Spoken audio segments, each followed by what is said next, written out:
The one thing you need if you want to move higher is a greater awareness. People are not earning $100,000 a year because they want to earn $100,000 a year. They're earning $100,000 a year because they're not aware of how to earn $100,000 a month. People aren't alone and lonely because they enjoy being alone and lonely. They're alone and lonely because they're not aware of how to build meaningful relationships. People don't struggle all of their commercial career because they enjoy struggling. They're struggling because they're not aware of how to knock those blocks down that are all inside. It's never outside. It's never another person. It's never a condition or a circumstance. It's always lack of awareness. This is such beautiful information. I've been living with it for a long time. I don't even know how you'd live without it. In fact, I don't think you can. You merely exist. And unfortunately, that's the way most people go through life. Do you see, our educational institutions is not giving us this kind of information. They really don't. They really believe the secret is read the book, remember what's in the book, and be able to repeat it. Answer the questions, more right than wrong. You'll pass, you get the degree. Well, we've got people graduating from some of the most prestigious universities in the world every year with multiple degrees that are having difficulty finding work, that are broke. How does that happen? And yet you'll find other people who are functionally illiterate, they can neither read nor write, that are earning millions. How do we account for this? You're going to find that out as you study this. It's got nothing to do with anything outside of ourselves. Education isn't answering what's in the book. Education comes from the Latin educo, meaning to educe, to develop, or to draw from within. Remember I said, everything's already here, omnipresent? That's within us. Madame Montessori was right. Napoleon Hill was right. Carnegie knew the right question. Hill knew how to answer it. What are you going to do with the rest of your life? That's your question. You got to make a decision. Need motivation? Watch the Top 10 with Believe Nation. Hey, it's Evan Carmichael, and I make these videos because you are probably the most ambitious person in your circle, but you know you're capable of more. And you get that push by surrounding yourself with the best. So today, let's learn from one of the best, Bob Proctor, and my take on his top 10 rules of success. Enjoy. Rule number 2, desire to grow. What's the thing that you still want to learn and understand that you feel like, you know what, I haven't fully grasped this concept or idea, and I really want to get to another level? Well, I'm always wanting to get to another level. Hopefully, I'm at a higher level today than I was yesterday. I'm in here around 5:30 every morning studying. Wow. That's how I start my day here. Well, you see, there is no end to the growth. You always want to grow. So you're created in God's image. Now, there's a problem with this. Because we're raised on our physical senses, we grow up, and what we've done is had God created in our image, in our mind. Not that we're creating God's image. We're taught that we created God in our image. So now we're trying to figure out, how can the man be omnipresent? How can that person be everywhere? And because we're locked in on a physical level, we get lost. When we understand that you have infinite potential, there is no top. There's no beginning, no end.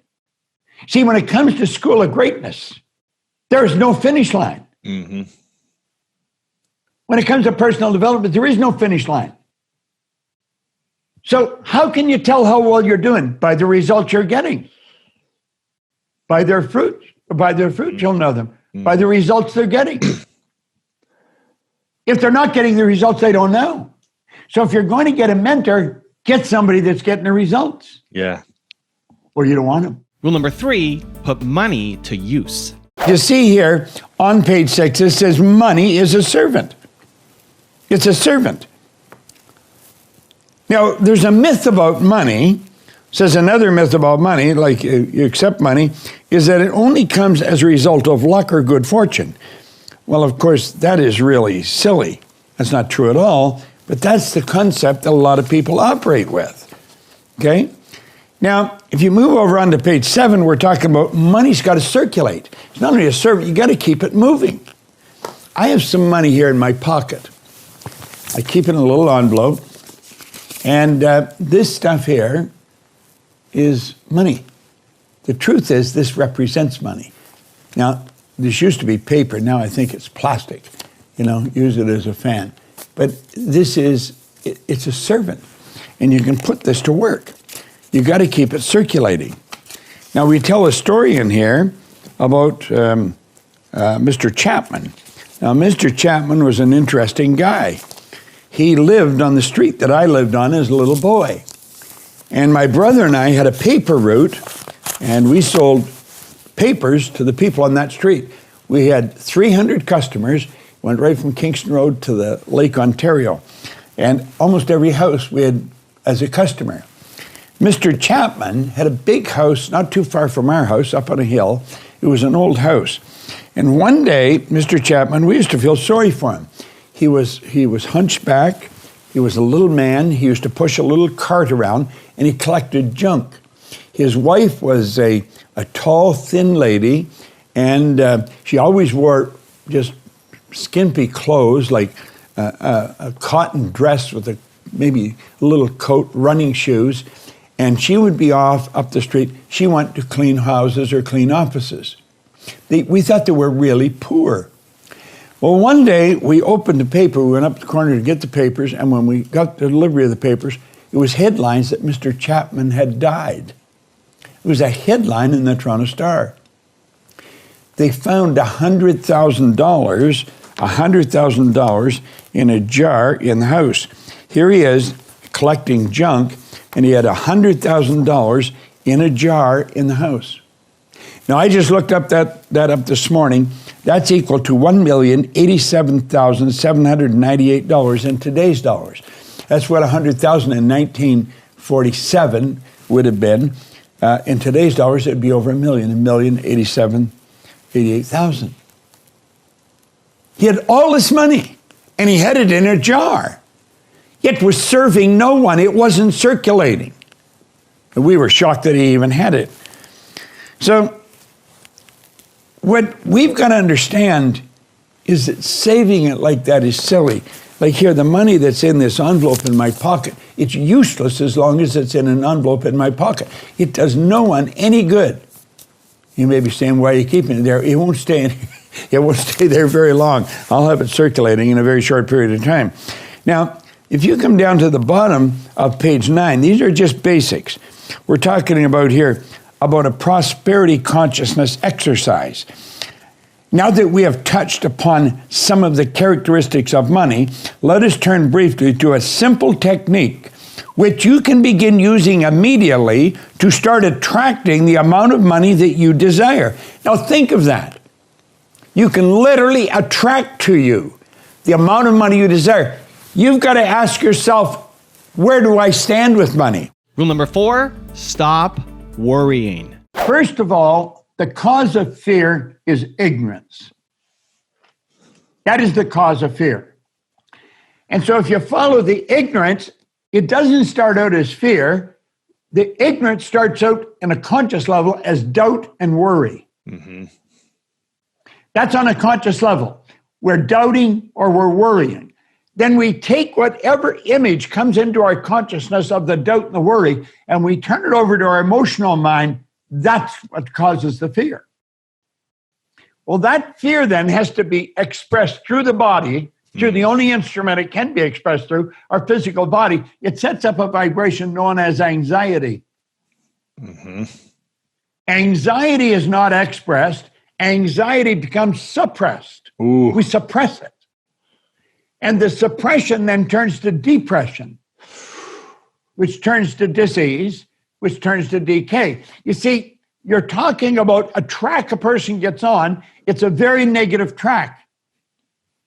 It's ignorance, don't worry, fear, anxiety, suppression, depression, disease, disintegration. Now, the polar opposite of all that, the opposite of ignorance is knowledge. Mm. There's only one way to get to knowledge, and that is to study. Now, unfortunately, school didn't do the job that it was designed to do for most of us. School should teach us to love to study. Not to dread studying and homework and tests. They should teach us to love it. Because study leads to the opposite of don't worry, which is understanding. See, it's study that leads to understanding. We understand how to handle the fear. It's understanding that enables us to cause us to understand where the fear starts. The understanding, then we want to say, what do we understand? We want to understand this whole universe operates by law. One of the laws is the law of opposite. The opposite of don't worry is understanding. Now, if the don't worry leads to fear, what's understanding leads to? Understanding leads to faith. The faith leads to expression, well-being, and expression. It's not depression. It's not suppression. It's not anxiety. The faith leads to well-being. The well-being then is expression, acceleration, because we're at ease. There's not dis-ease. So you're dealing with polar opposites. There's two different sides to things. And when we understand that, our world starts to change. It's by understanding that we learn how to deal with these pandemics when they hit. And they will hit. There will be others. There always has been, all down through history. If you look back, there's been things like this happen in the past. And unfortunately, the masses are sort of paralyzed by it. Also, to make sure you're actually taking action after watching this video, I've designed a special free worksheet just for this video. The worksheet will highlight all of the lessons learned in this video, as well as pull out our 3 favorite learnings and quotes that will inspire you to actually do something. The worksheet will also give you space to write down what your key takeaways are and your specific plan of action to make sure you're getting results. If you want the worksheet designed specifically for this video, absolutely for free, there's a link in the description below. Go click on it and start building the momentum in your life and your business. I'll see you there. Rule number 5, adopt good habits. It said no amount of reading or memorizing is going to make you successful. It's the understanding and application of why something can. You're going to study this. I study it every day, for at least an hour, sometimes more, but at least an hour. It's a habit. Habit's something you do unconsciously. You don't even spend any time thinking about it. You just do it. You get dressed by habit. You shower, comb, wash your hair. Habit.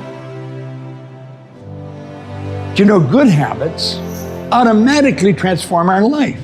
Rule number 6, discover who you are. The purpose of a goal is not to get, it's not to reach the goal. It's the awareness that you develop as you go after it. You're learning who you are. It's becoming aware of who you are. Yeah. I was in a seminar years and years ago, and there was a speaker, Bill Gove. Bill Gove was considered the Frank Sinatra of public speakers. He was incredible. He had a handheld mic, and he's looking at the audience, and he said,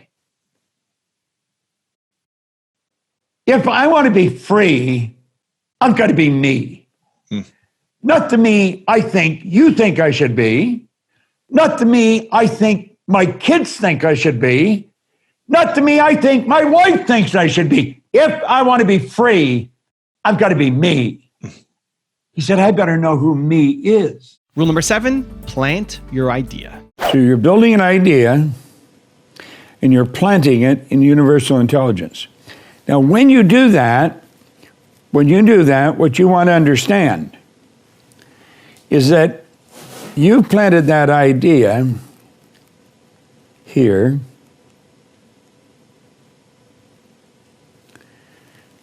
That idea then is planted in universal intelligence, so it's drawing from anywhere, anything that's in harmony with it.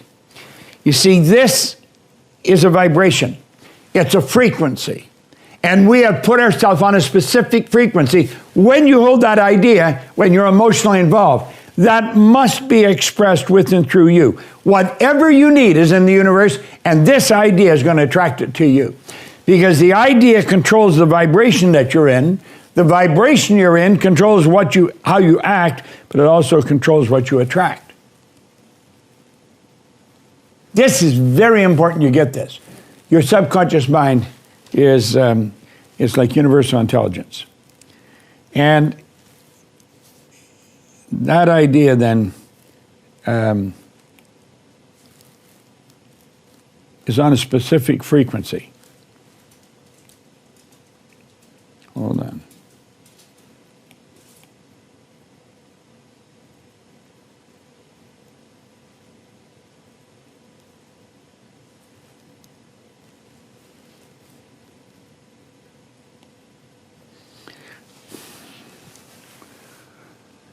We're spiritual beings. This is the spiritual side of you. Now, everything's spirit, the intellect and the physical. But when you plant the idea here, it's planted on a specific frequency. It's almost like when I phone somebody, what I'm doing is I'm tuning in on a particular frequency. And they're on that frequency. And when I press a number, their phone rings. Doesn't matter where they are.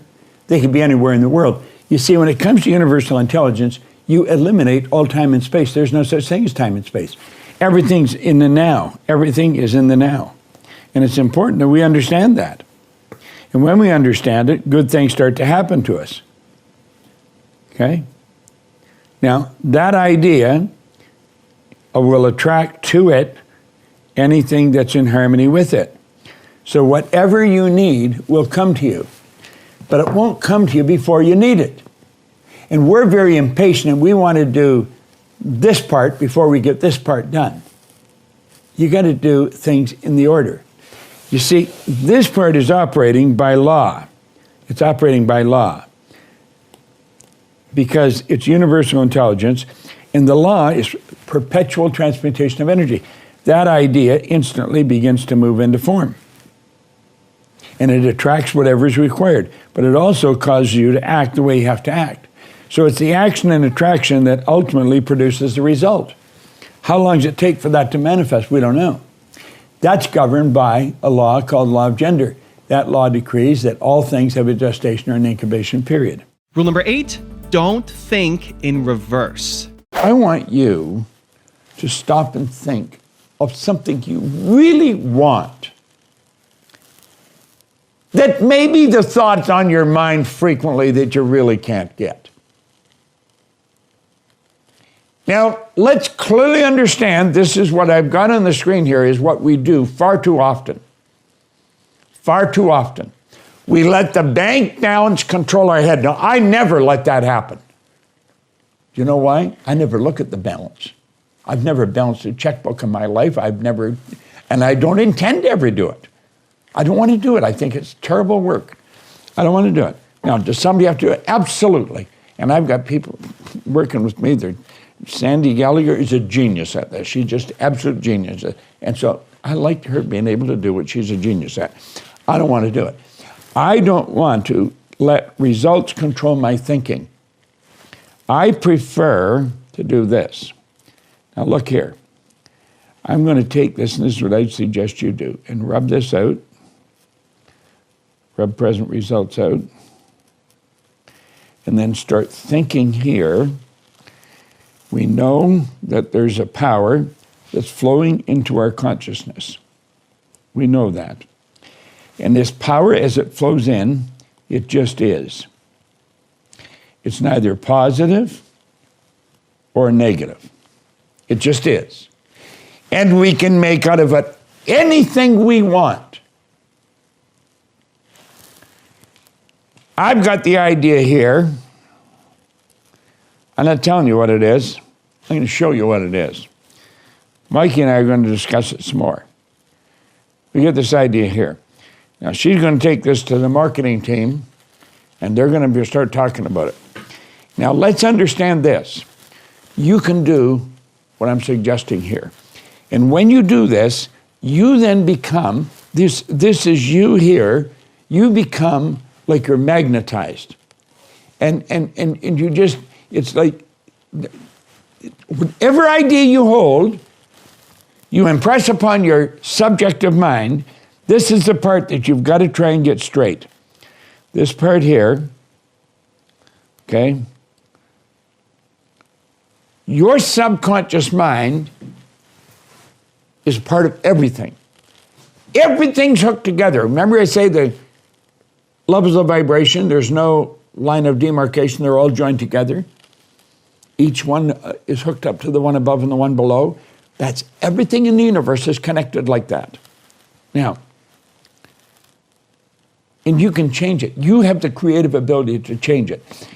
You see this here? Here's an hourglass. The sand in the glass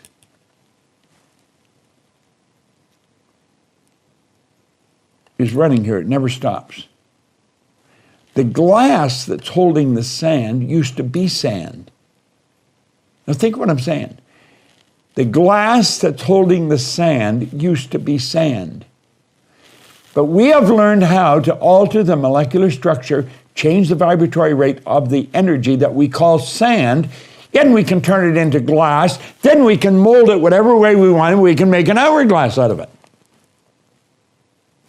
It's energy. The energy that we call that is glass. We call this sand because of the vibration it's in. We call this wood because of the vibration it's in. Okay? We call this skin. We call this hair. We call this cloth. It's all energy and it vibrates. Everything is hooked together because every frequency is connected to the one above and the one below. When you get emotionally involved with an idea, and you really get it to sink into your consciousness, you move your body into a vibration, but the mind body is in the vibration, and you are in sync intellectually, emotionally, and physically. The consciousness and the subconscious and the body all in the same vibration. You have a strong attractive force set up. And that strong attractive force is going to start attracting to you from every side of the universe whatever's necessary to manifest that idea in physical form or in results. That is the result you want to see, not the one that exists now. When you look at the present result, that's thinking in reverse, and that's what this chapter 9 is about. Most people think in reverse. Do not think in reverse. Quit looking backwards. It's a waste of time and a waste of energy, and it's very destructive for your own future. Rule number 9, be willing to do it. The only criteria you have to have when you set a goal is, do you want it? Do you want it? Doesn't matter how you're going to do it. It doesn't matter where the money's coming from. I once heard a cute story where the Maharishi, when he was taking transcendental meditation or decided he was going to take it to the world, one of his close associates said, "Where's the money going to come from?" He said, "Wherever it is right now." I always thought it was such a beautiful answer because it's the truth. Everything you need, everything you want is already here. Nothing is created or destroyed. I didn't dream this up. It's the way it is. All science, all theology tell us that. The way to get the moon was already here, always here. When President John Kennedy asked Dr. Wernher von Braun, who's considered the father of the space travel, what it would take to build a rocket that would carry a man to the moon and bring him back safely to Earth. Von Braun answered him in 5 words: the will to do it. The will to do it. Will is a mental faculty that gives us the ability to concentrate. You got to concentrate on what you want. That's all you can concentrate on. And that will keep you on the frequency that you have to be on to attract everything that you need to get there. This is so important. You see, I believe decision where it all starts. It's where it all started for Napoleon Hill. It all started when Carnegie asked him, "Are you prepared to dedicate the rest of your life to an idea for which you'll probably receive no material compensation for at least 20 years? How would you answer that? You see, he didn't know how to do that. He didn't even believe he could. Do you know what I found? When you set a goal, you don't have to believe it. If you keep repeating it, you'll come to believe it. If you tell yourself a lie often enough, you'll believe it. Way back in 1900, William James from Harvard, he said, believe, and your belief will create the fact. So true, and so misunderstood. So what do you want? Compare your dream to Napoleon Hill's idea. Just compare it for a moment. Your idea is probably small by comparison. But if you don't know how to do it, if you don't know where the money's coming from, if you don't know where the help's going to come from, it'll probably seem large. When I took my pen and I sat down and I wrote, I would build a company that operated all over the world. I had no idea how I was going to do it. I certainly didn't have the finances to do it. I didn't have the help. I didn't even have an assistant. I was just me in my den writing on a pad. Do you know something? Today, I own a company along with Sandy Gallagher, who is my business partner, and we operate all over the world. These aren't accidents. I'm just an ordinary guy that's doing what the public would consider something extraordinary. But it's not extraordinary to me, and it's not going to be to you when you start to understand these principles and incorporate them into your life. I mentioned we want to build schools in Africa for kids that have never seen a school. And so we're building them. There's many things we want to do. We do them all. I never wonder if I can do something. I just ask myself, do I want to? That's the way I think God meant us to live. I believe we're doing God's work. Somebody say, what's God's work? Well, if God's the creator, then God's work would be creation. We've been given the mental faculties to create. We've been created in God's image. Somewhere along the line, way back when, somebody got that mixed up. They thought when they said you're creating God's image, that God was created in their image, so they're looking for a man on a cloud. There is no man on a cloud. But I'm going to tell you something. You got some phenomenal stuff locked up inside of you. You bring it to the surface, you can have anything you want. It's a great way to live. And rule number 10, the last one before some very special bonus clips, is have fun. The world is mine, it can be yours, my friend, whenever you pretend. Pretend you're happy when you're blue. It isn't very hard to do. And you'll find happiness without an end whenever you pretend. If I take the areas where I'm a little 6 bits short, I'm just not really very good. And I didn't go to school, so there's a lot of areas. I'm going to get the very best, and I'm going to do exactly what they tell me. Mm-hmm. And that's what I did when the man who gave me this book, he said, do exactly what I'm telling you. I did exactly what he said. 15 years or so ago, well, first of all, he became my mentor and very good friend right up until he passed away. Our company was having financial problems all the time. And I could earn all kinds of money, but I don't know how to manage it. Didn't know how to run a company. I mean, I wasn't designed for that. And I didn't want to learn it. I didn't even like the subject. Right. But what you need, you will attract. And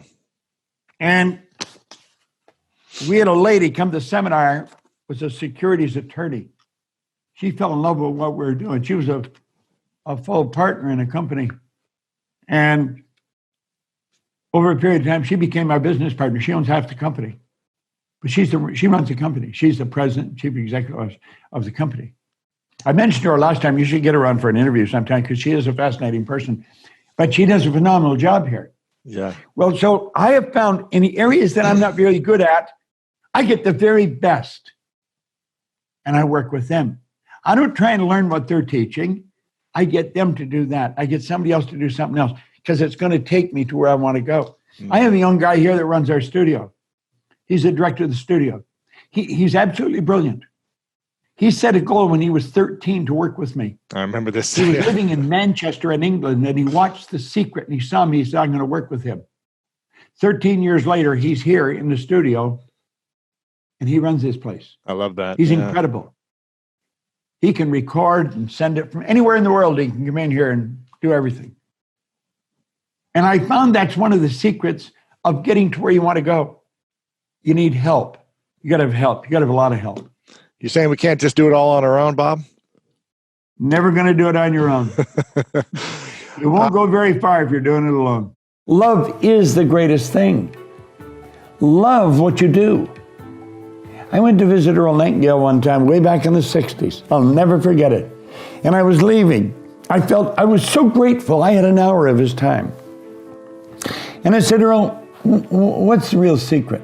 I mean, what's the big deal? Well, he said, there isn't any big deal, Bob. There isn't any secret. It's simply a matter of sitting down and determining what you really love to do and then make a decision to dedicate your life to it. Man, did I get excited. He said, the problem with most people is they don't know what to do and they never make a decision to dedicate their life to anything.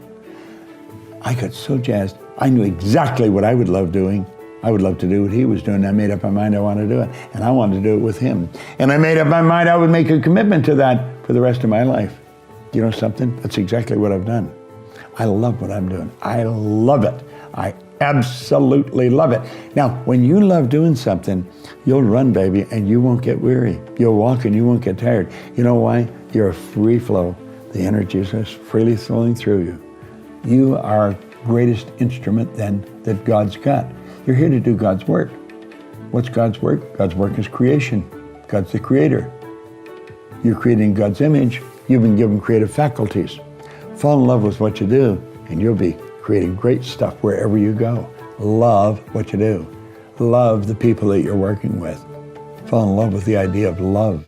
At a very early age, we put a cap on awareness, and then we say, now it's all about the intellect.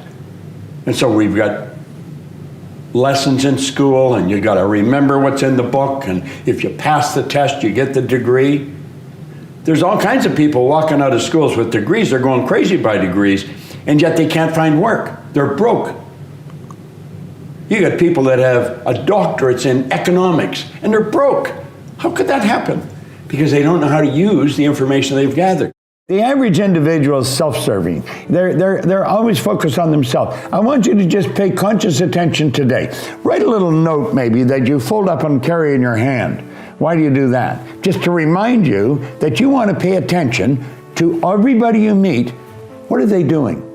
Are they really trying to help other people, or are they really trying to find help for themselves? Are they self-serving, or are they serving others? You're going to find the people that are the best at serving others. They are the big winners in life. Figure out how you can improve the service you're rendering. Now, I'm probably a little older than you, so I've been running around the park for quite a bit longer than you.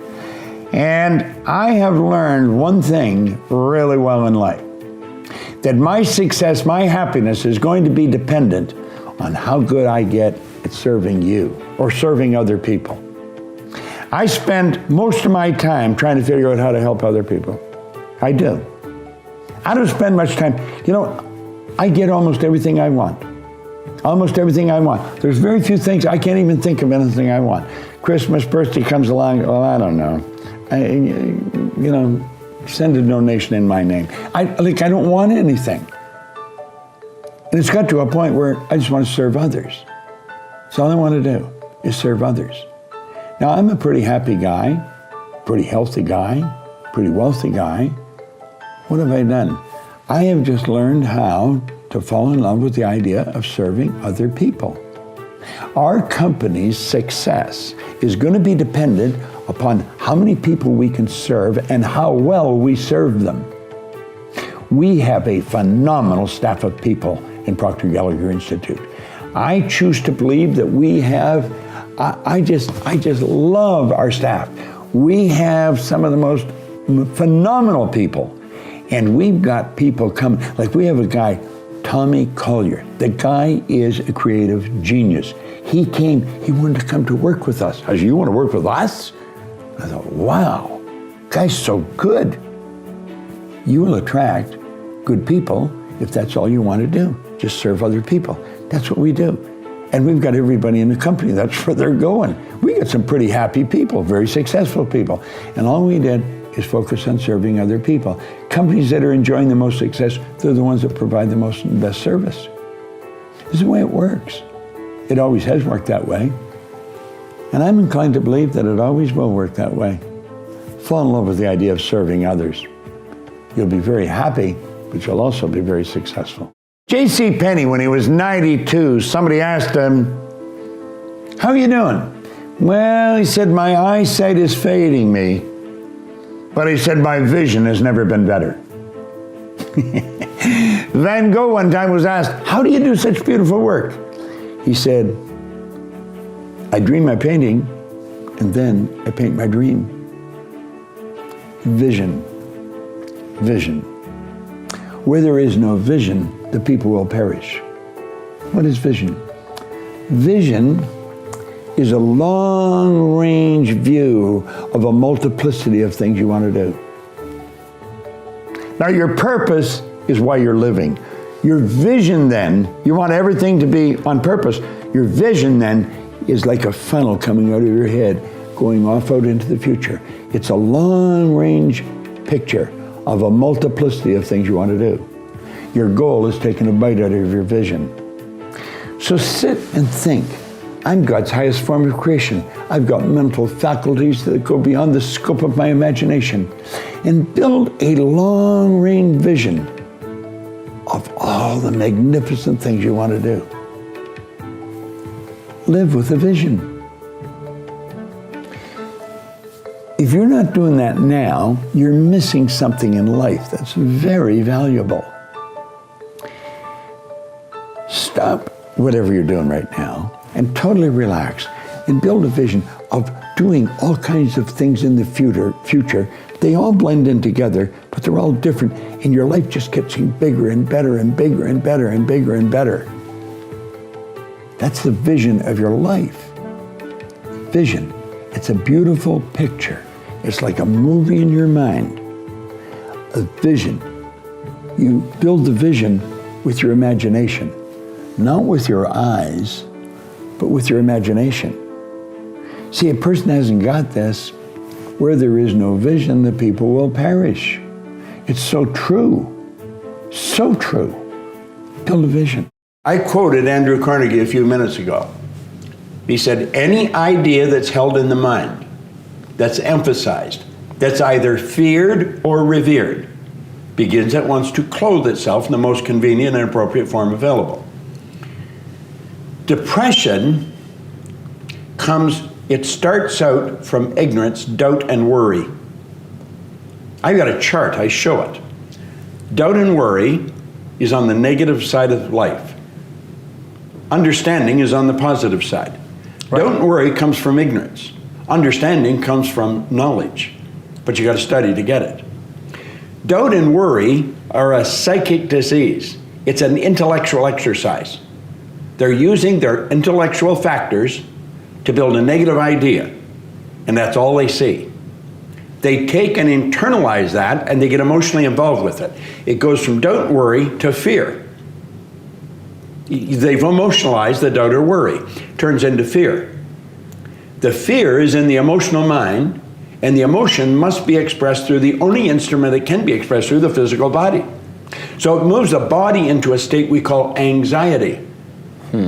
Anxiety is never expressed. Anxiety is suppressed. You don't know the suppression turns to depression.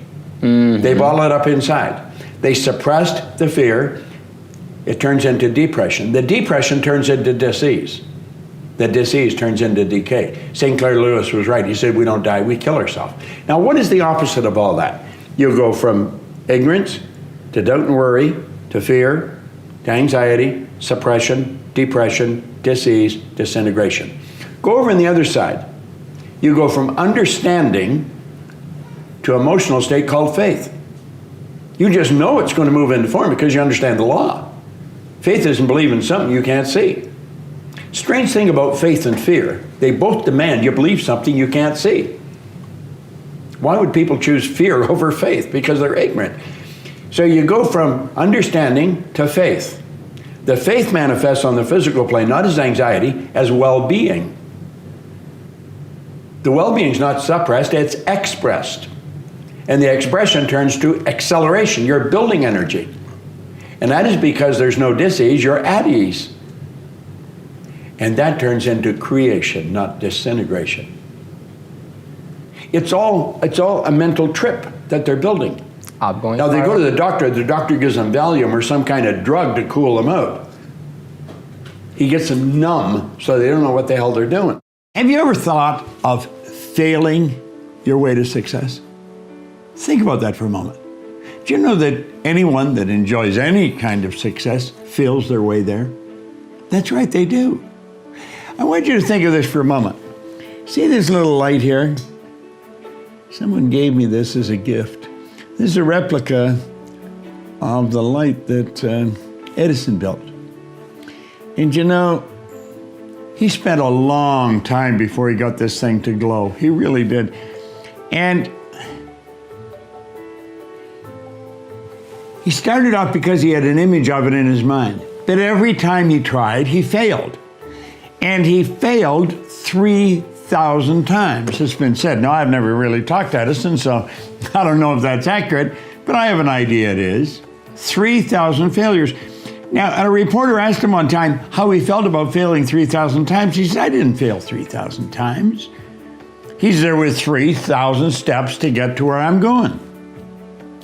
You know, if I were to tell you all the sad stories about it's got me to where I am, I would really spoil your week. And there's been some real sad stories. I think it might even make me cry again. But I've had so many failures that I wouldn't even want to guess at it. I've blown everything I had 3 different times. I never let it bother me much. And you know, I have found that every time I failed, I moved closer to the goal. You see, if you knew how to do it now, you'd be going sideways. When you're going after a goal, you're going ahead. And because you're going where you've never been, you're going to make mistakes. You don't know it all. You have perfection within you, and the objective of life is to bring that perfection to the surface. That's exactly what this guy did. Well, you're going to make a lot of mistakes bringing that to the surface. Those mistakes are steps to where you're going. I often tell salespeople that are afraid to make a call just to get out there and make a call. And their objective isn't to sell, their objective is just make the call.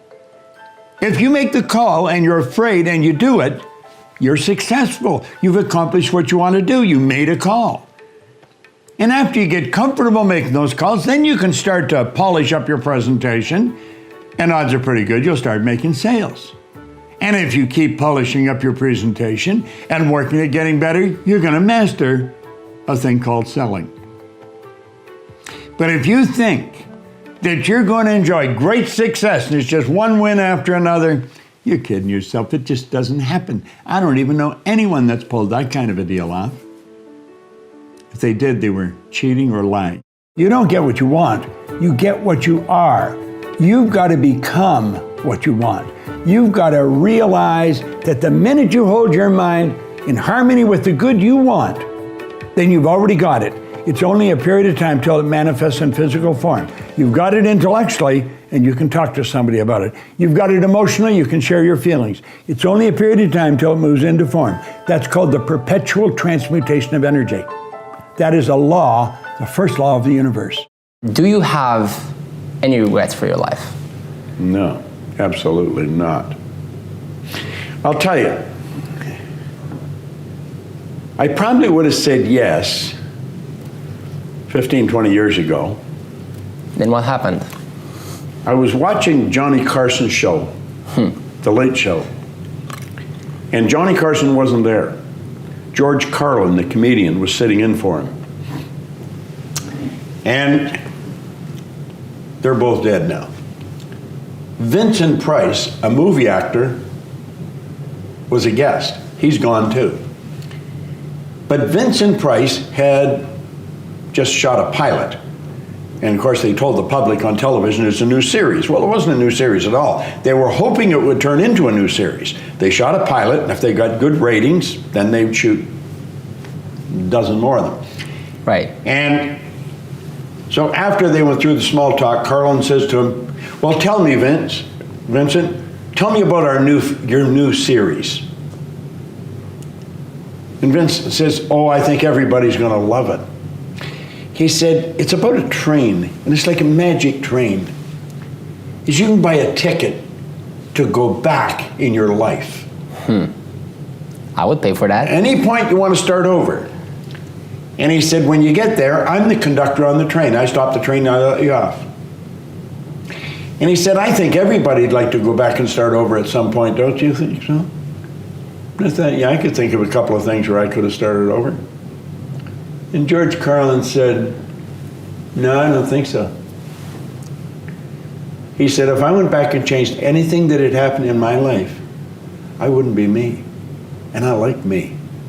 I thought, God, what a perfect answer. No regrets. Everything that happened was necessary to make me who I am, to prepare me to do what I'm going to do. And you see, the crazy part about it, none of us know what we're going to do. We think we know. Right. We got a track, but things happen. The barrier to success. Well, there's a couple of them. Okay. I think there's two barriers. One is our conditioning. The conditioning that takes place in our subconscious mind from the time we're infants. All we can do is act and talk like the people around us. That's why we learn the language we learned. If there was 10 languages spoken in our home, we'd learn 10 languages without any trouble. There's usually one, and that's the only one we ever learn. And we grow older and we think, oh, I couldn't learn another language. We could learn 100 if we wanted to. You can do anything. But I think we're conditioned. We have a real strong conditioning, usually with not some very good ideas. And then that's the barrier that's inside us. The one that's outside of us is our environment. We have a tendency to act like everybody around us. And if you think about this, it doesn't make a lot of sense. Because if you study statistics, 95% of the people live their entire life and never live the way they want to live. Do you know that 95% of the population in this country, let's say in North America, Okay. the richest continent in the history of the world, they'll work productively, let's say for 40 of their 65 years, Okay.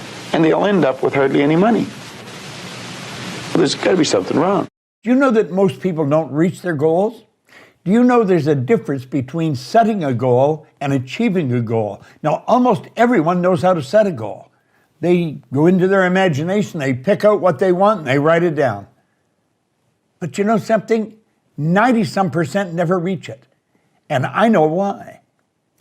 Setting your goal is an intellectual exercise. It's using your higher faculties. Reaching a goal is the lawful process. It's turning the idea over to the universal subconscious mind.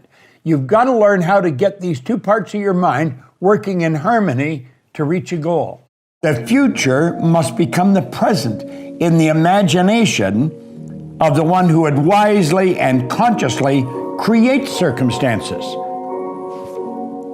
I think right now everybody wants to create circumstances because they don't like the ones they find themselves in. But you see, you cannot change the circumstance you find yourself in. You can only change your perception of them. And when you do that, you change the circumstance.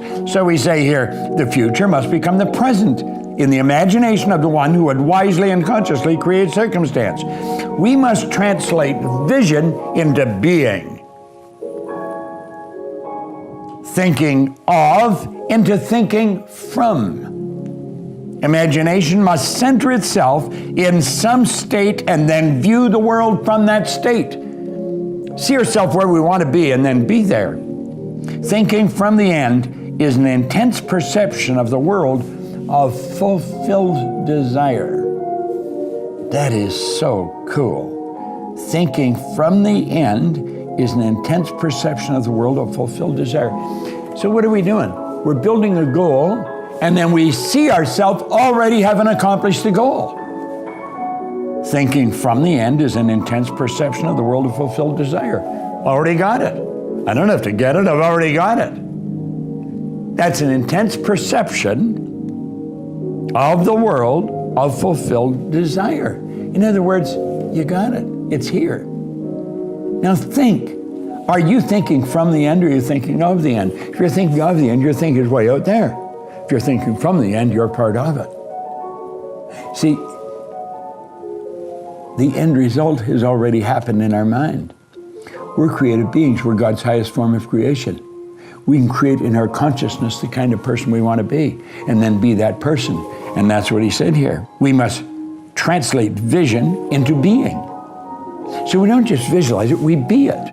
I set a goal in 1973.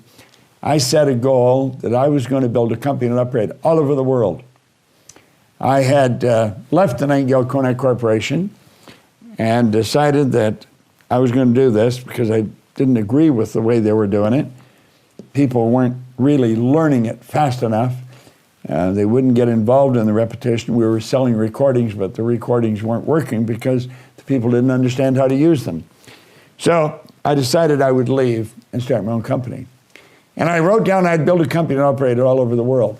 I got a call last night from Mikey about 9 o'clock, something like that. And she told me that we were now in every country in the world. Now think of that. We had a broadcast going on here at 10 o'clock this morning. Some of you would be familiar with it, some of you may have been on it.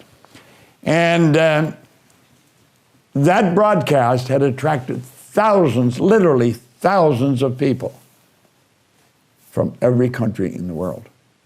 The goal was reached. That move meant this is really accurate today. We're only limited by weakness of attention and poverty of imagination. Well, my imagination was pretty well exercised.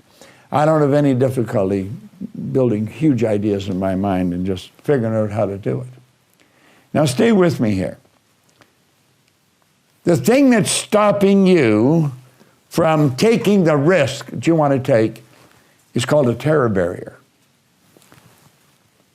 The way I'm going to explain this to you, I come up with sitting in a restaurant. I remember it was at a Holiday Inn restaurant. It was at Dixie and just south of the 401 highway in Toronto. A man asked me if I would meet with him. He had a problem, and I was going to show him how he could solve the problem. And he explained it, so I took a pen and some paper, and what I'm going to show you here is essentially what I showed him. Now, look at this for a moment. There is the process you go through when you're in a risk-taking vibration. You go from bondage to reason, to the terror barrier, and then to freedom. You go from bondage to reason, to the terror barrier, and then to freedom. I think reason is probably it's the one that's spoken about by almost all the great leaders. Yeah. They've all been complete unanimous agreement that we become what we think about. It's our reasoning factor that enables us to think. Ford says thinking's the hardest work there is, which is the probable reason so few people engage in it. Dr. Ken McFarland, who's gone for a long time now, but he was a great educator down in Kentucky. He one time said 2% of the people think, 3% think they think, and 95% would actually rather die than think. Now, you know, that sounds cute, but it's true. If you stop and listen to what most people are saying, it's going to be fairly obvious they're not thinking. If you stand back and watch what most people are doing, it's fairly obvious they're not thinking. Or they would never say or do what they're doing. Most people today have their television on the news, and they're just soaking up all the stuff that's going on, that's dominating the media right now. So they've become a plaything for what's going on outside. And that's why they're living in such fear. By consuming the media of whether it's true or accurate or not true, you're being manipulated in a sense. Yeah. It's not a matter of whether it's true or not. Is this how you want to spend your life, just listening to that? That doesn't mean you should deny it. It doesn't mean that you should say, well, that's all false. I don't know whether it's true or false. It's just bad news. I don't want to be involved in it. Yeah. Am I aware that it's there? Well, you'd almost have to be dead not to be aware that it's there. But that doesn't mean you have to spend your time thinking on that. I would much rather activate some of my creative faculties and do something that's constructive. It's pretty well known today there's a lot of fear in the world. People are wondering what's going to happen. We've gone through many tough times if you study history. I was born during the Great Depression. So I was of an age then, I remember some of the things as a little kid. Then we went into a world war. And when the Depression ended, it was sort of like a theater where the lights were out. It was empty, but the lights started to come up and things started to get brighter. And of course, they became very bright. So the fear, don't let fear control you. Fear is a negative emotion. By following these principles, you're going to be on the other side of fear, where there's faith. There's a law of the universe called polarity. That law decrees everything has an opposite. Every negative has a positive. The truth is, it's neither positive or negative. It's our thinking that makes it so. Everything just is. We can make it what we want. Make up your mind now. You're going to go in the positive polarity. You're going to stay with me because that's where I'm going. And there'll be a very bright future. Let the fear go. It isn't necessary. The cause of it is ignorance. The cause of all fear is ignorance. If you want something you haven't got, you got to create a space for it. If it's in your own mind, you've got to let go of something. So what do we want to do to let go of? We want to let go of the image we've got for the one we're going to build. Now, I'm going to be honest with you. When I started to do this, I tested it I thought, I wonder if this really worked. And I found that it really worked. So I went all out. And you start out by writing the image that you want to hold. Now, I'll tell you how I did it. I took various people that I really admired, and I took some of the qualities that I really admired in them, and I'd write them down. I wasn't going to be like them, but I was going to develop a couple of these qualities or habits. When I was growing up, I was a young guy, it was during the Second World War. There was no men around, no fathers. But one guy did have a father. Donnie Miller's father was not well, so he couldn't go to the war. And Donnie's dad had a heart attack, or something. I think it was a heart attack. And so we never went around his place because his dad wanted things quiet. They'd come around our place, but not Donnie's place. I would watch Donnie's dad walk up and down the street. You'd see him go way up the street. Later on, you'd see him come back. He was always well-dressed, and he had the calmest walk. There was no rush, just a very calm walk. I visualize myself walking like him. You'll very rarely ever see me rushing anywhere. There's no need of it.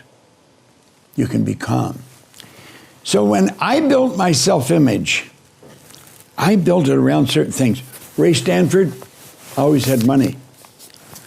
I told you earlier, I don't know how to get into this thing now. Always have some money. Always.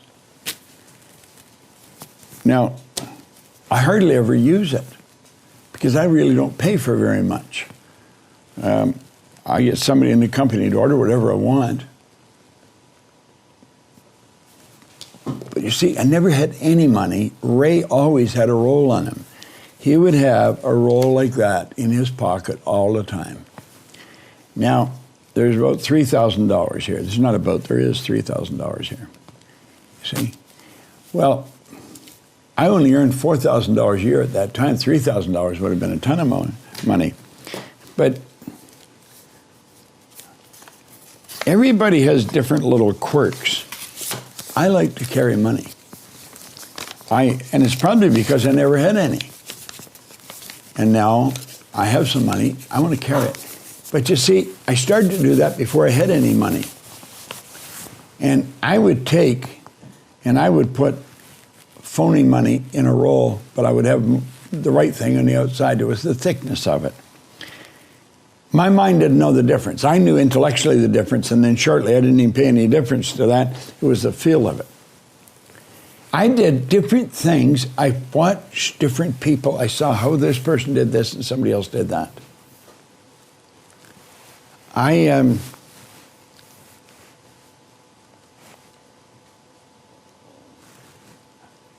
I read a lot, so I read a lot of great self-help books. And I literally did what some of these books suggested. It wasn't just sometimes, I did it. I would follow it right to a T. You'll very rarely see me without a suit on. That's part of the paradigm. It's part of the paradigm. I don't care what anybody else does, how they dress. I'm always going to be dressed. I mentally made up my mind one time I'd be at least, if I wasn't the best dressed, one of the best dressed people in the room. Why did I do that? I did that because I was changing how I saw me. How I saw me. I had never gone to school.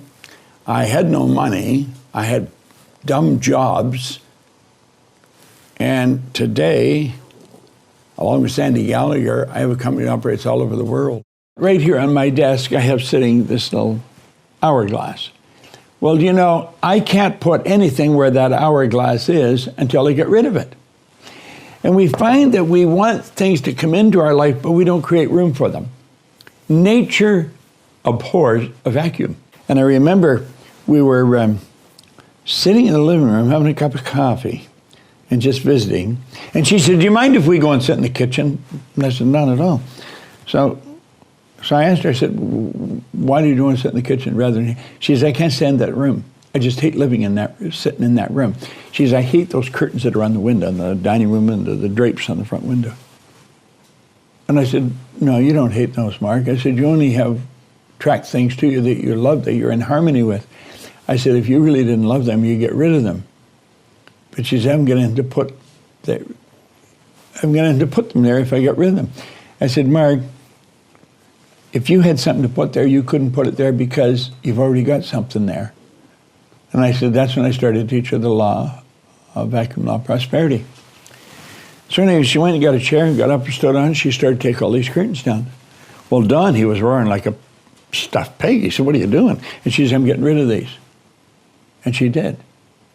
Wasn't too long after I dropped in, all the furniture in the living room was gone. It was like they were just moving into the place. But then they got new curtains, and then they got new furniture. And you know, everything in that house changed. Wasn't too long they were in business for themselves. They're both gone now. But when they left, they were fairly well off. They had a beautiful place in Florida they'd go to in winter. The family still runs their own business. I mean, it was such a beautiful thing to see. And it was all, and I tell the story in here because it was all about the vacuum law of prosperity.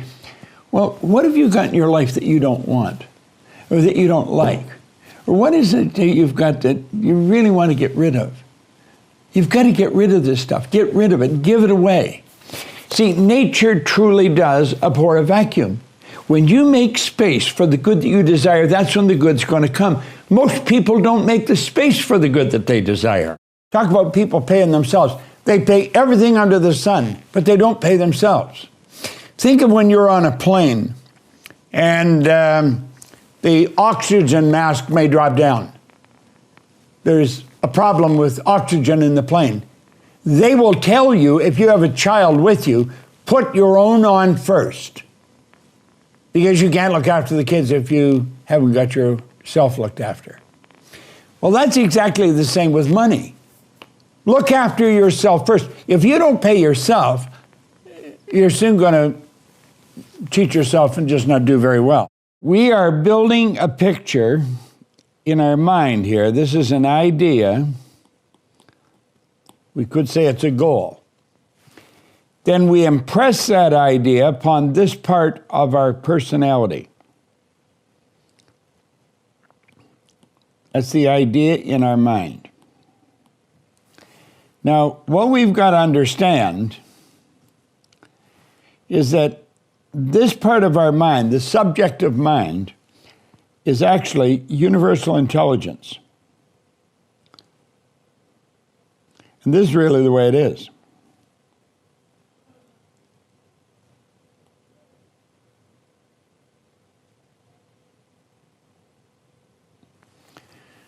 When you press the idea upon your subconscious mind, you are universally everywhere.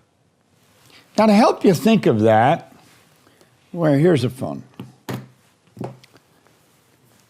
let's suppose you're in, Buenos Aires, and I'm right here in North America, Toronto, and I dial your number. I've got you on the phone. Time and space means nothing because I've got onto that frequency. And so you and I can communicate. We're connected. One person's in Buenos Aires, or you could say Singapore, you could say Shanghai, and another one is in New York or in Toronto, but they're connected. Why? The time and space means nothing because you're dealing with energy and you're dealing with laws. Now, when you impress this idea upon the subconscious mind is universal intelligence. And everything, anywhere in the universe that's in harmony, that is a frequency. Understand that. That idea is a frequency. It's operating on a frequency. And so everything that's in harmony with it begins to move toward it. Because in harmonious vibration, and you attract it. Now, throw a slide up, Scott. Look here for a moment. Soren Kierkegaard wrote something really great on intuition. He said, listen. You got to listen. You listen with your emotions. We can only get in touch with our own source of intuition and wisdom when we no longer depend upon others' opinions for our sense of identity or worth. We all tend to worship something. The question is, will we worship the God of opinion or the God of our heart? I found I had less and less to say until finally I became silent and began to listen. I discovered in the silence the voice of God. Now look it. You're going to attract to you everything that you require to manifest the idea in your mind. Thoughts will come to you. It's your intuition that picks them up and then act on them. And just because you've never gone there before, you've never done it before, that's okay.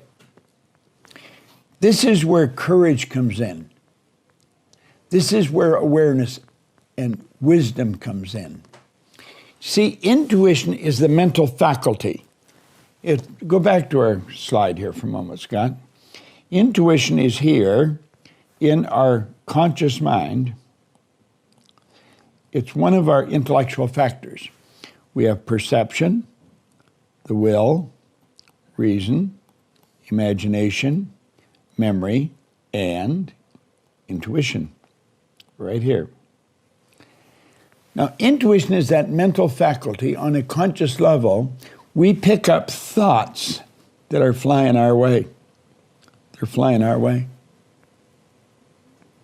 What are they? It's energy that's in harmony with you. You've got on the frequency of this good that you desire. And you're going to start attracting. And that's what Kierkegaard said. We got to start listening. We listen with our emotions. Let's pay attention to what's coming our way. I didn't like the idea that when you've lived for so long, you've got to cut out, you've got to stop. I thought, hell, I don't like that idea at all.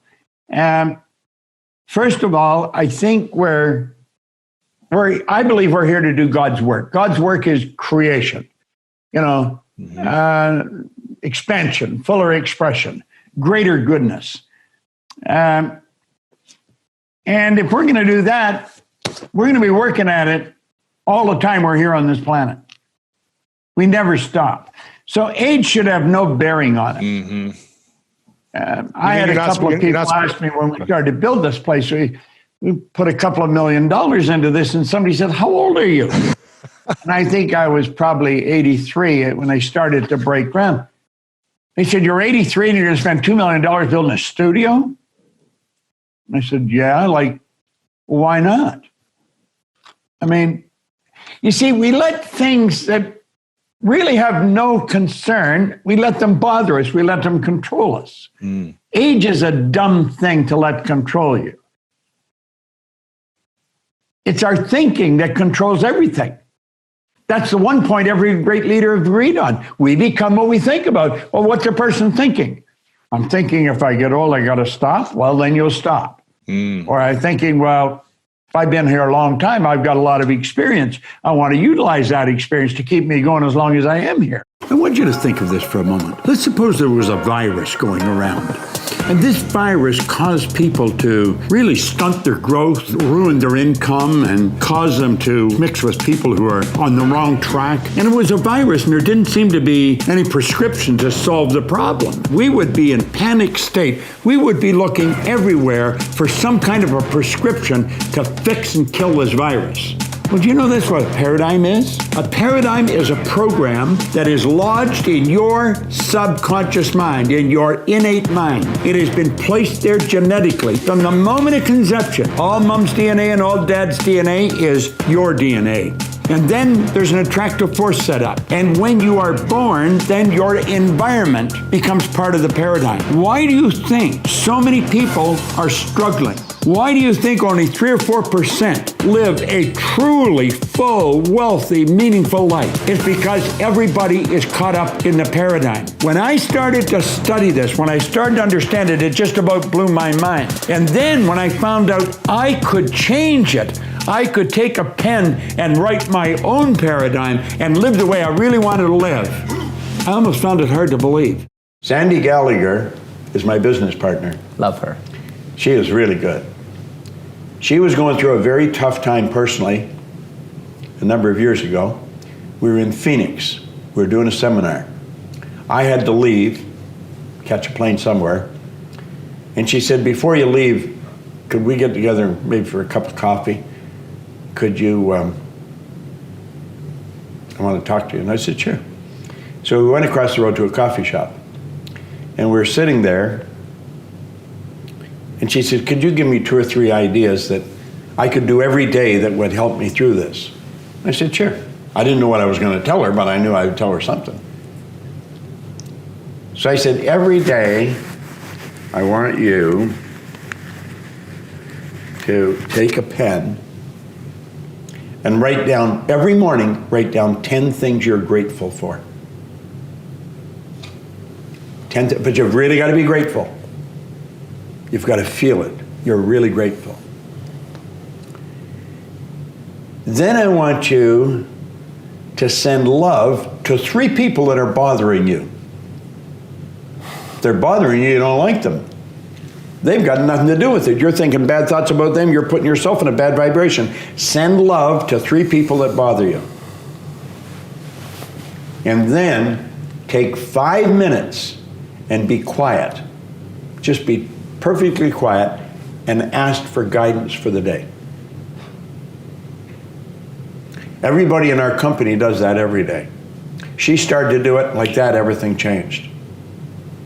In fact, my assistant, Gina, who's been with me over 30 years, she was working in Phoenix, and I phoned Gina, and I told her what I wanted. Within an hour, she had a pad printed at Kinko's and had it, the 10 things, 1 down to 10, you know. Send love to 3 people that bother you, be quiet for 5 minutes.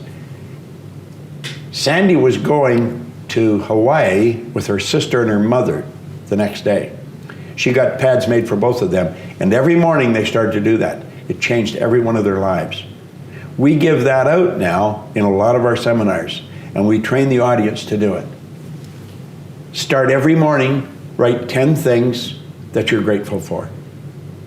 Send love to 3 people that bother you. Be quiet for 5 minutes and ask for guidance for the day. It's a winning formula. You see, the beautiful truth is you've already got everything you need inside. You don't have to get it. You don't have to follow the pattern that our formal educational institutions teach us. You don't have to read all the books. That's not necessary. I think Madame Montessori put it very well.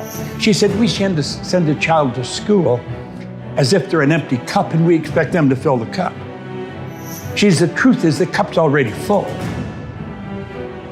School is to help draw out what's already there.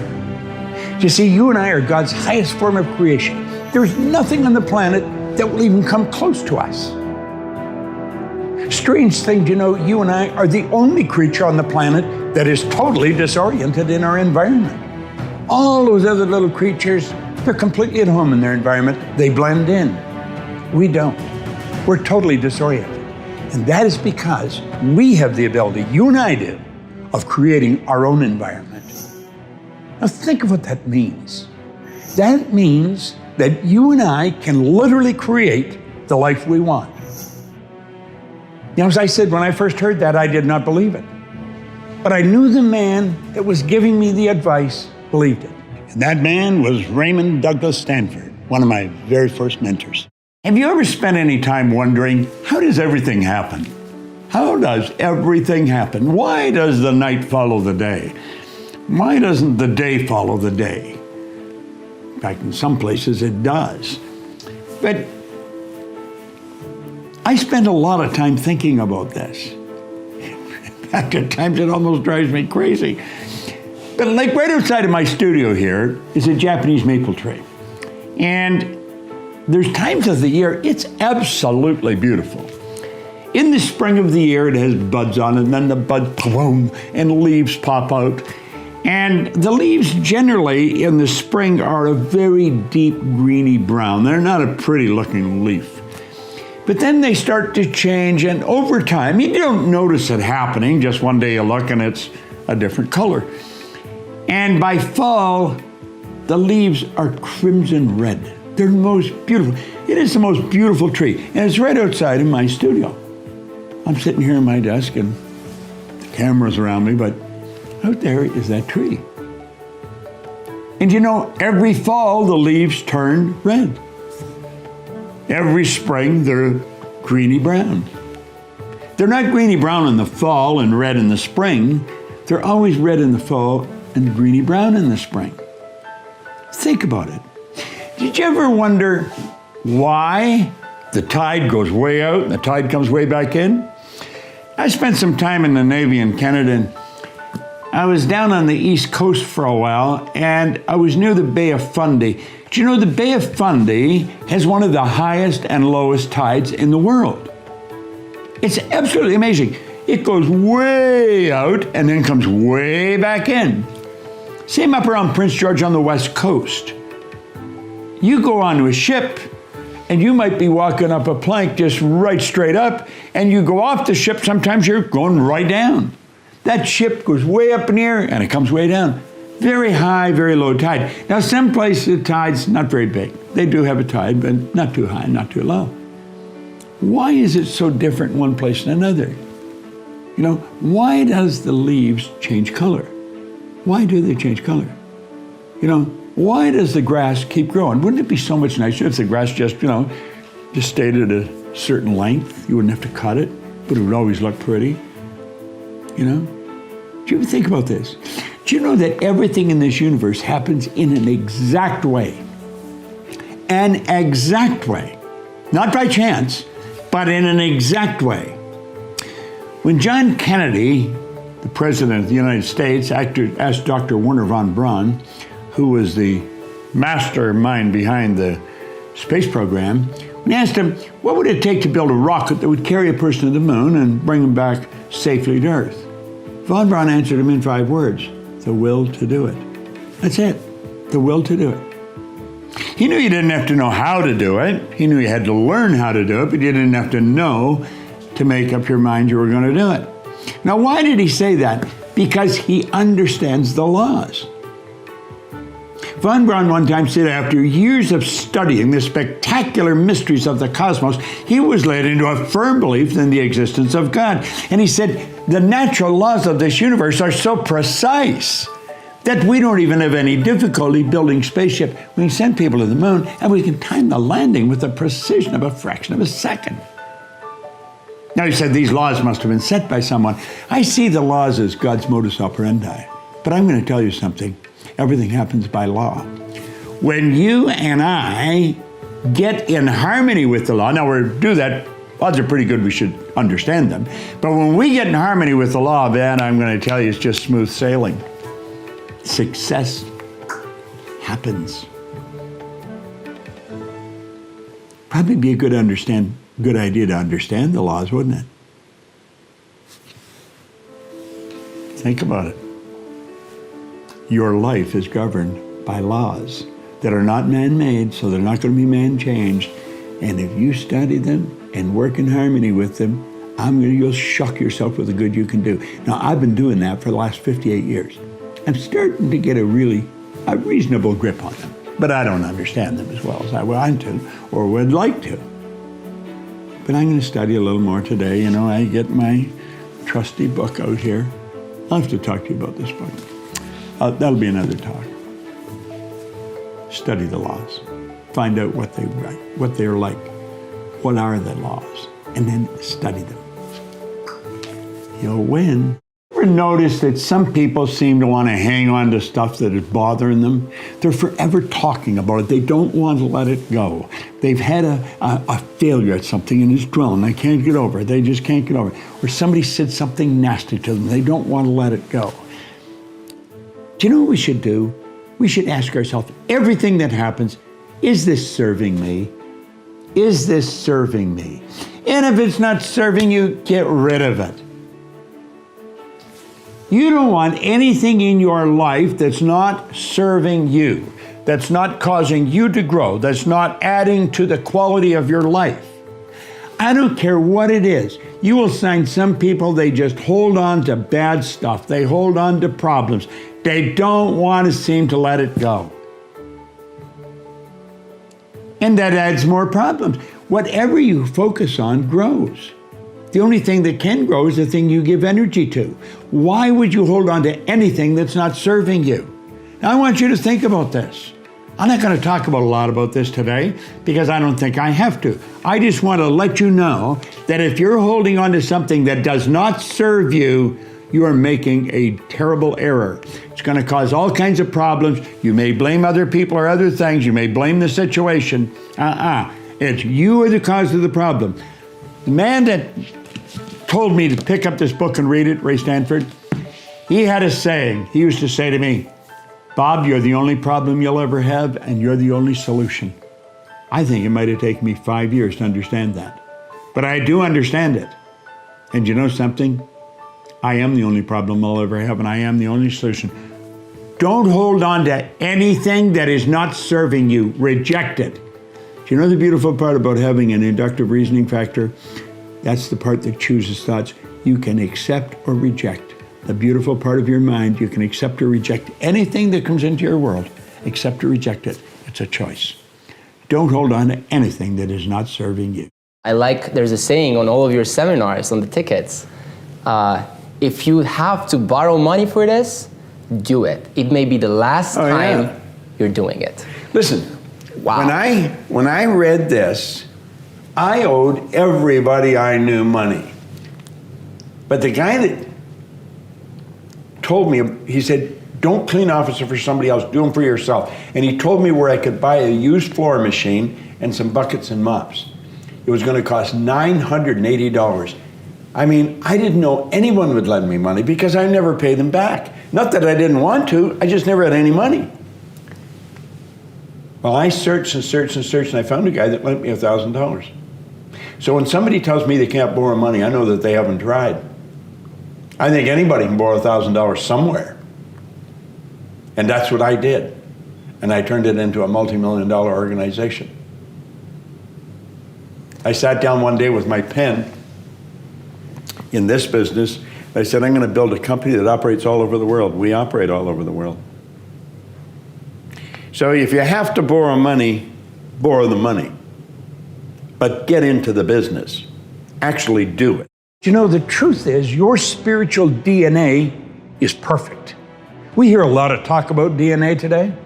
Well, if you get past all the nonsense that's been programmed into our subconscious mind from genetics and in our environment, and get right down to the core of who you really are, your spiritual DNA is perfect. And it's that perfection that's seeking expression with and through us. That's why we want things. It doesn't matter what we're doing, we want more. Now, as a little boy, I was taught by my grandmother, who pretty well raised me, that you should be satisfied with what you've got. Grandma was a dear woman. She was like an angel of God, but she was wrong. We should never be satisfied with what we got. We should be happy with what we've got, but never satisfied. You see, dissatisfaction is a creative state for our mind to move into. It causes us to want to do more. We should ask ourselves where those wants come from. Do you know it's that perfection within that keeps jabbing you in the consciousness? Want this, want that. If you're running, you want to run faster. If you're jumping, you want to jump higher. If you're selling, you want to sell more. If you're singing, you want to sing a better tune. It doesn't really matter what you're doing. You want to do it better. And the beautiful part of this is you can. I'm going to share something with you that could change the course of your life. Could make everything so much better. To do this, to explain it properly, I'm going to tell you a little story. It goes way back 57 years. A man gave me this book. He said, Bob, do exactly what I tell you, and you can have anything you want. Now, when he said that, I was flat broke. I had $6,000 in debt, and I was only earning $4,000 a year. The prospects of things getting better were pretty slim. I had 2 months high school formal education. I had absolutely no business experience. I was not in a good spot. But he said, listen, there are all reasons why you can't win, Bob. He said, if you do what I tell you and study this book, is you're going to figure out how you can. Now, this is Napoleon Hill's book, Think and Grow Rich. He spent his whole life studying 500 of the world's most successful individuals, and he found there was a golden thread running through their life, and that's what's in this book. I've never stopped reading it. I then found a condensed narration of the book by Earl Nightingale, where Earl took and he condensed the whole thing and he put it on a long playing record. And I would listen to that and listen to it and listen to it. In fact, I had started my own company and I used to play the records to the salespeople every morning. Well, one morning, it was very early, just finished the sales meeting, just finished playing Earl's record. And I said at the end of the meeting, I said, man, I'd really love to meet him. One of the salespeople said, no, you wouldn't. I said, what do you mean I wouldn't? He said, if you really wanted to meet him, you'd go and meet him. And I thought, you know something, you're right. I got on the phone and I got an appointment with Earl Nightingale. Now, that wasn't an easy thing to do. Earl was the most listened to man in the history of the broadcasting industry at the time. Earl Nightingale and Lloyd Conant started the Nightingale-Conant Corporation, who literally started the personal development business as we know it today in recorded fashion. He was considered the dean of personal motivation. There was probably a couple of million people that would have loved to sat down with him. But I got the appointment. At the end of the meeting, I had a wonderful time there. When I was leaving, I said, Earl, what is the big deal? What is the real secret of life to making things happen? Well, he said, there isn't any secret to success, Bob. He said, it's a simple matter of figuring out what you absolutely love to do and then make a decision to dedicate your life to it. Then every day you're going to be doing what you love to do. He said, the problem with most people is they never decide what they love to do and they don't make a decision to dedicate their life to anything. They just go from one thing to the next. People have regrets. I mean, if you want to go to a nursing home and just feel that for a minute, if you look in through their eyes, you can see there's regret. Well, most people do, but most people don't do anything. You see, I often say, how do you do something? Well, there's where the goals come in. That's where the purpose for life comes in. You got to have a main purpose. You got to have a purpose for life. And you've got to have meaningful goals. They've got to be meaningful. You're trading your life for it. Like I often say in a seminar, I want you to imagine you're at the end of the road. And you know you're at the end of the road. Your body's so weak, they've got you tied in a wheelchair. Or they've got you in a crib bed so you don't fall out, kill yourself. Right. Just imagine, all you can do is relive your life. I want you to imagine you're there and you go back and think, God, I wonder if we had moved there, what would have happened? If we had started that company, remember we were going to sell the house and start that company. If we had done this, I wonder what would have happened. And then, God, if I could only do it over again. I said, wouldn't that be terrible? Spend the last days of your life like that? Wouldn't it be better if you look back and say, wow, what a trip. God, I remember we did that. Remember, we blew our brains out on that. We lost everything we had. But you know, When you lose it big enough, it can be accelerating. And then we did this. And what you're doing is laying there and you're reliving your whole life. And that's the goal. Got to have the goal. I'm always asked, how do you stay so young? And I tell them I don't hang around old people. And I said that, I think, sort of as a joke one time, but then I realized it was no joke. It's the truth. I don't mix with anybody my age. I'm 85 years old in July. So I was born in 1934. That's a long time ago. I don't go by age of anything. I've become aware that age is, it's a number. And it has nothing to do with who we are, what we're going to do. And when we clearly understand that, our life will change. You know, the idea of 65 for retirement is pretty well accepted worldwide. And it was accepted by Otto von Bismarck when he was Chancellor of Germany. Somebody said, you know, we should have an age where people can stop working, the government just send them a check. He said, that's a hell of a good idea. So he just arbitrarily picked 65. Well, a number of years later, when they were going to do it in America, they said, is anybody doing this? And they said, I think they're doing it in Germany. What age? 65. And it's accepted. 65 is the age of retirement. Why would we want to retire at all? See, I see retire as pull back from life. That's what it means. Why would we want to do that? I never want to do it. I never want to retire. I think that would be a despicable thing to do. When people go into forced retirement and nothing flat, they're dead. You see, we're not made for work. Work is made for us.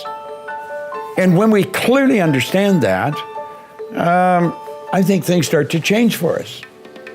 I think people should ask themselves, how old would they be if they forgot their age? If I forgot my age, I think I'd be around 48, maybe not even 50, 47, 48, maybe 46. I like the late 40s. I think they're good years. And I think that's how old I'd be. And I lived like that's where I am. The idea of slowing down, or that's just so foreign to my way of thinking. I don't think that way. And the idea of retirement, it'll never happen to me. I'm going to go full tilt right until the show's over. That's my attitude towards it. I don't hang around old people. Most old people are old people. And they talk about old things, you know, and they're reminiscing all the time. We ought to believe that we're creative beings and there's nowhere we haven't gone that we can't go. So let's get up and get moving. That's my attitude on age. Why did a guy like me change? I didn't believe there was an emotional or capricious God reached out and said, let's give Bob a chance. I didn't believe that. I thought, something's happened. What's happened? Well, I spent 9.5 years studying with some absolutely brilliant people. Now, I formed a good habit over that time. I picked good mentors, and that's very important. You can use these films as a mentor. You can. You can let me be your mentor. Do you know, I've often heard it said people that have been gone for a couple of thousand years can help you more than somebody that's alive today. And I get a lot of help from people that have been gone for a long time through their books and writings. So you could use this series as a mentor. But a habit I formed right from the first person that helped me, Ray Stanford, he said, do exactly what I tell you. And for some reason, I decided I would. I didn't question him, I just did it. He said, do it until you find out I'm lying or I don't know what I'm talking about. And he said, I don't lie, and I do know what I'm talking about.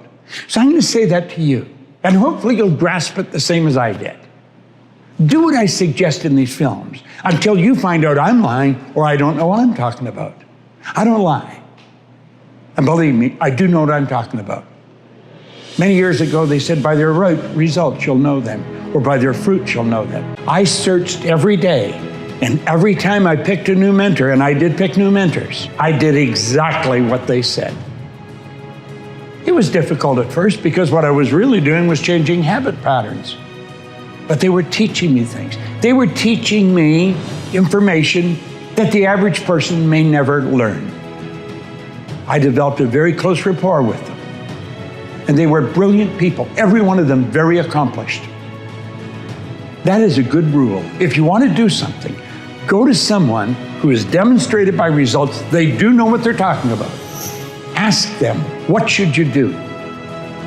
Then do exactly what they tell you. Now, I know that works because I'm still doing it, and I do it every day. I have found there's two forms of income in life. One is psychic, the psychic income, and that's the satisfaction we get from how we spend our days. The other is our material income, the money we earn. And it's the money we earn that permits us to do the things we want to do and go where we want to go and live the way we really want to live. So if a person is living the way they really want to live, I believe they need an abundance of both sources of income. They need a lot of money because it costs a lot of money to live today. And they need a lot of satisfaction. Well, you know, I don't know any way you can get more satisfaction than you can by sitting down and helping another person figure out exactly what they want to do and then share the information with them that gives them the courage and the confidence and the calmness in their character to step out and do what they really want to do.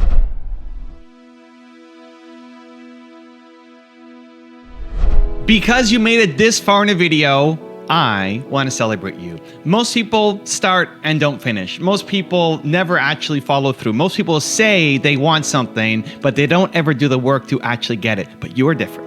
You are special. Believe Nation, you made it here all the way to the end, and I love you. So as a special celebration, if you put a hashtag believe down in the comments below on this video, I will showcase you and celebrate you somewhere on the screen in a future video because you are awesome. For 10 more amazing rules from Bob Proctor, check the video right there next to me. I think you'll love it. Continue to believe, and I'll see you there. This paradigm impacts our thinking. There's a power flowing into our consciousness, and the thoughts we think are generally motivated by the subconscious mind.